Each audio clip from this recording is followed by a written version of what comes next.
নমস্কার বন্ধুরা, সকলে কেমন আছেন? আশা করছি সকলে খুবই ভালো আছেন। তো চলুন আজকের ভিডিওটা এখান থেকে শুরু করা যাক। তো দেখুন, সকালে উঠে আগে ব্রাশ করে নিলাম আর বাসি কাজবাজ তো সব সেরে নিয়েছি। তো এইদিকে মেয়ের বোতলটা একটু বাসন মাজার সাবান দিয়ে স্কচব্রাইট দিয়ে ভালো করে মেজে ঘষে নিয়ে, আর এদিকে কিন্তু চার জন্য আমি জল বসিয়ে দিয়েছি। তো কিছুটা জল ফ্লাক্সে ভরে রেখে দিয়ে তারপরে কিন্তু চাটা করব।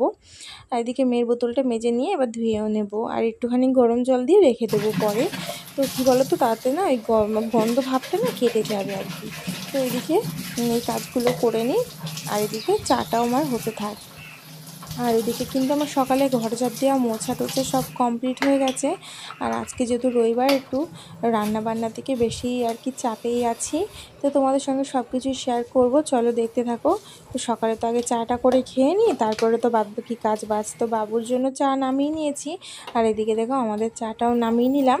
তো এবার তোমাদের দাদাভাইকেও আর কি চাটা দিয়ে দেবো। ও এখনও না যায়নি দোকানে, আজকে ওকে সকালে পুজোটা দিতে হচ্ছে। তো সেই জন্য আর কি দাদা বাড়ি নেই। তো সেই জন্য সকালে ও পুজোটা দিচ্ছে বলে ওর অনেকটা দেরি হয়ে গেছে আজকে দোকানটা খুলতে। তো চলো দেখো, এই যে ওকে চাটা দিয়ে দিচ্ছি আর একটুখানি টাটা বলে দিলাম। তাই ওর লজ্জা পাচ্ছে, মানে ভিডিওর সামনে আসতেও চায় না, লজ্জা পায়। তো যাই হোক, এইদিকে আমার সকালে কিন্তু চাটা খাওয়া কমপ্লিট হয়ে গেছে। আর এদিকে দেখো, মেয়ের বোতলে কিন্তু জলটা ভরে রেখে দিয়েছি। আর মেয়ে এখনও ওঠেনি, মেয়ে উঠুক তারপরেই তোমাদের সঙ্গে শেয়ার করব ঘরের কাজবাজ। আর এদিকে আমার জন্য একটুখানি মুসলিটা ভিজিয়ে রাখছি। একটু দুধ দিয়ে ভিজিয়ে রাখলে কি বলো তো, একটু যে ওগুলো যে শক্ত না, তো সেইটা না নরম হয়ে যায় আর ভিজিয়ে রাখলে খেতেও ভালো লাগে। আর ওই সঙ্গে সঙ্গে ভিজিয়ে না খেলে না খুব শক্ত শক্ত ভালো লাগে না। তো চলো, এই যে ঘরে চলে আসলাম, মেয়ে কিন্তু উঠে গেছে আর এইগুলোকে আমাকে আবার ধুতে হবে। মানে সকালে কিন্তু আমার অর্ধেক জামা প্যান্ট সবই কাচাকুচি করা হয়ে গেছে আর এইগুলোকে, এই বালিশের ওয়ার টোয়ার কিন্তু সব ধুয়ে দিয়ে এসেছি।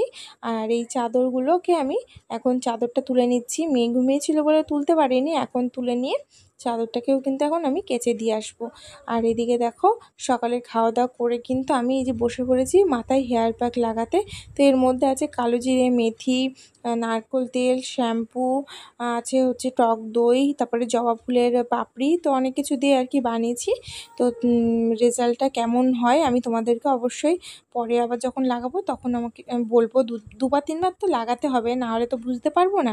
তো লাগিয়ে নিই, তখন তোমাদেরকে আমি বলবো কেমন হয়েছে। আর চলো, এদিকে চলে আসলাম দুপুরে রান্নাবান্না করতে। তো এদিকে মাছগুলো ভেজে নিয়েছি, মাছগুলো লাল লাল করে ভেজে নামিয়ে নিয়েছি। আর এই মাছটা ঘরেই ছিল, তো ওই জন্য ভাবলাম আমি রান্নাটা বসিয়ে দিই। তো এইদিকে দেখো, রান্নাটা কিন্তু বসিয়ে দিয়েছি, এখন প্রায় 10:30 মতো বাজে। তো সকাল সকাল যত সকাল সকাল রান্না করে নেওয়া যায় না, তত তাড়াতাড়ি কিন্তু আমার আর কি দুপুরে রেস্টটা পাবো আমি। কারণ এই রান্না বান্না হচ্ছে বড় ঝামেলা। তো যত তাড়াতাড়ি করে নেওয়া যায় তত তাড়াতাড়ি ভালো। এদিকে রান্না করতে করতে কিন্তু আমার 3 রকম আইটেম রান্না হয়েই গেছে। কারণ ওইদিকে তোমার দাদাভাই তো আবার শুধু মাছ দিয়ে তো আর ভাত খেতে পারে না, ওর জন্য আবার একটুখানি কচুরলতিও করেছিলাম। বাবু বাজার থেকে কচুরলতি নিয়ে এসেছিলো, তো ওর জন্য আবার একটুখানি হালকা করে কচুরলতি ভাজা করেছিলাম। আর এদিকে দেখো, মাছের জন্য জলও দিয়ে দিয়েছি, মানে ঝোলের জন্য জল দিয়ে দিয়েছি। মশলা তো কষানো হয়ে গেছে আর এবার বেগুনগুলোকেও দিয়ে দেবো। আর বেগুনগুলোকে দেওয়ার পরে দেখো, ঝোল কিন্তু ফুটেই গেছে। মাছটাকে দিয়ে একটুখানি ফুটিয়ে নিয়ে নামিয়ে নিলেই হয়ে যাবে মাছের ঝোল। তো মাছের ঝোলটা কেমন হয়েছিল আমি ঠিক জানি না, কারণ আমি খাইনি। আর জানি না রাত্রিরে খাবো কি না, দুপুরে তো খাইনি। আর এদিকে বাবু বাজার থেকে চলে এসছে আর কি। আর আমি কিন্তু মাংসটা ধুয়ে টুয়ে এবার ম্যারিনেট করে রেখেও দিয়েছি। আর এবার মাংসটা আমি বসিয়ে দিচ্ছি, এই যে ফোড়ন দিয়ে দিয়ে তারপরে কিন্তু মাংসটা বসিয়ে দেবো আর কি। আর মেয়েকেও স্নান করাতে নিয়ে যেতে হবে, অনেকটা বেলাও হয়ে যাচ্ছে। আর আজকে যেহেতু রবিবার, একটু সকাল সকাল করে একটু স্নান টান করিয়ে দিলে বেশ ওর ভালো লাগে। আর ও কিন্তু প্রত্যেক দিনই সকাল সকাল স্নান করতে চায়, আমি করাই না। কারণ ও কিন্তু ওই সকাল সকাল স্নান করলে না আবার পরে বলবে, হিমা আমাকে তো স্নান করাও নেই, আমাকে স্নান করাবো কখন, এরকম বলে জানো তো। ওই জন্য আমি 11টা 12টা বাজে তারপরেই আমি ওকে স্নান করাতে নিয়ে যাই। আর স্নান করতে গেলে তো মানে 1-8 ঘন্টা ছাড়া জল থেকে উঠবেই না। তো এইদিকে দেখো, আমি কিন্তু ম্যারিনেট করা মাংসটা আগে দিয়ে দিয়েছি, পেঁয়াজের মধ্যে দিয়ে কিছুক্ষণ ভেজে নিয়ে তারপরে কিন্তু মশলাটা দিয়ে কষিয়ে নিচ্ছি। আর একটা গোটা রসুন দিয়েছি। আমার না মাংসতে যে গোটা রসুনগুলো দিলে না খেতে হেভি টেস্টি লাগে। তো এবার চলো ঘরটাকে ঝাড় দিয়ে নেওয়া, মানে ঘরটা ঝাড় দিয়ে নিচ্ছি। ওইদিকে তো মাংস কষানো হচ্ছেই আর কি। আর এদিকে আরেকটু মাংস রান্না হলে আর কি হয়ে যায়। এমনি পোলট্রির মাংস অত বেশিক্ষণ রান্না না করলেই হয়, আর অল্প রান্না করলে কিন্তু ওটা এমনি নরম হয়ে যায়। আর যেহেতু ম্যারিনেট করে রেখেছি না, এতটা সফট হয়েছিল কি বলবো। যেই সলিড মাংস সেগুলোও যেন তো সফট হয়েছিল, বেশ নরম নরম। আর এদিকে দেখো মাংসটা কষানো প্রায় হয়ে গেছে। এবার ঝোলের জন্য জল টল দিয়ে আমি কিন্তু এবার রান্না করে নেব মাংসটা। তো আর একটু কিছুক্ষণ রান্না করে নিয়ে নামিয়ে নিলেই আমার মাংস রান্না হয়ে যায়। আর এদিকে আমি ভাতটাকে বসিয়ে দিচ্ছি। তো অনেকটা বেলা হয়ে গেছে, ভাতটাকে বসিয়ে দিয়ে তারপরে কিন্তু এবার মেয়েকে স্নান করাতে নিয়ে যাব, নাহলে ওরও অনেকটা দেরি হয়ে যাবে স্নান করতে। এদিকে তো ঘরটা ঝাড় দিয়ে নিয়েছি, আর মেয়েকে স্নান করিয়ে দিয়ে এসে না ঘরটা একটুখানি মুছে নেব হালকা হাতে। সকালে তো একবার মুছেছি, আর একবার একটু মুছে নেব। আর কি বলতো, মেয়ে তো এখনও হিসু করে না টয়লেটে গিয়ে, আর ওর পটিতেও করে না, ও যেখানে সেখানে হিসু করে দেয়। তো একদিকে ভালো, খাটে করে না, নিচেই করে। তো ওই জন্য না ঘরটারে এখানে ওখানে হিসু করে দেয়। আমি কিন্তু মুছে নিই, তবুও পরে একবার মুছে নিলে কী হয় বলো তো, ঘরটা ক্লিন থাকে, বেশ ভালো লাগে আমার। তো চলো, রান্নাবান্না কিন্তু হয়ে গেছে। আর এদিকে কচুরলতিটাও আমি কিন্তু লাস্টে করে নিয়েছিলাম, তোমাদের সঙ্গে শেয়ার করতে পারলাম না।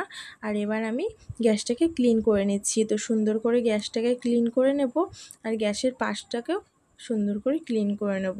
শুধু গ্যাসটা তো আর ক্লিন করলে হয় না, গ্যাসের সঙ্গে গ্যাসের পাশগুলো তো ক্লিন করতে হয়। তো জানলা টালনা সব কিছু দিয়ে আমি সুন্দর করে ক্লিন করে নেব। আগে তো বাসন সাবান দিয়ে মেজে ঘষে নিয়েছি গ্যাসটাকে, আর এবার আমি একবার কিন্তু ন্যাকড়া দিয়ে ভালো করে মুছে নিচ্ছি। আর কি বলো তো, সুন্দর করে পরিষ্কার করে রাখলেই তো আমারই ভালো না, মানে নোংরাটা কম হবে, যত সুন্দর লাগবে দেখতে, বেশ ভালো লাগে কিন্তু বলো। যত সুন্দর করে রাখা যায় ততই কিন্তু দেখতে সুন্দর লাগে। আর ওই যে অপরিষ্কার করে রাখলে বিশ্রী লাগে, জানো তো। আমি এই যে পাশের ওয়ালগুলো কিন্তু সুন্দর করে গুছিয়ে গাছিয়ে মানে পরিষ্কার করে রাখতে পারি, কিন্তু উপরের দিকে তো আর হয় না। তবুও কিন্তু আমার কিচেন চিমনি নেই, কিন্তু তাও জানো তো অতটা কিন্তু নোংরা হয় না। এর মধ্যে আমি একবার পরিষ্কার করব ভাবছি, পুজো আসছে তো সামনে, আর তো 2 মাস বাকি। তো ভাবছি যে একেবারেই করব, কারণ ওই না হলে আবার কিন্তু ওই পুজো আস্তে আস্তে ওখানে আবার তেলচিরা পড়ে যাবে, বিরক্তি লাগে। তো সেই জন্য পুজোটা আসুক তখন করে নেব আর কি। তো চলো, এদিকে পাশের ওয়ালের উপর দিকেও করতে হবে, কারণ উপর দিকটা একটু তেলটা ছিটে যায় না, ওই জন্য কিন্তু উপর দিকেই তেল তেল ছিটা ভাব হয়ে যায়। তো এইদিকে দেখো আমি বাসনগুলো মেজে নিচ্ছি। এবার বাসনগুলো মেজে নিয়ে কিন্তু বাসনগুলো ধুয়ে নিলেই আজকের আমার কাজ বাজ সব কমপ্লিট হয়ে যায়। আর এদিকে মেয়ে কী করছিল তা একটু উঁকি মেরে গিয়ে দেখে আসলাম।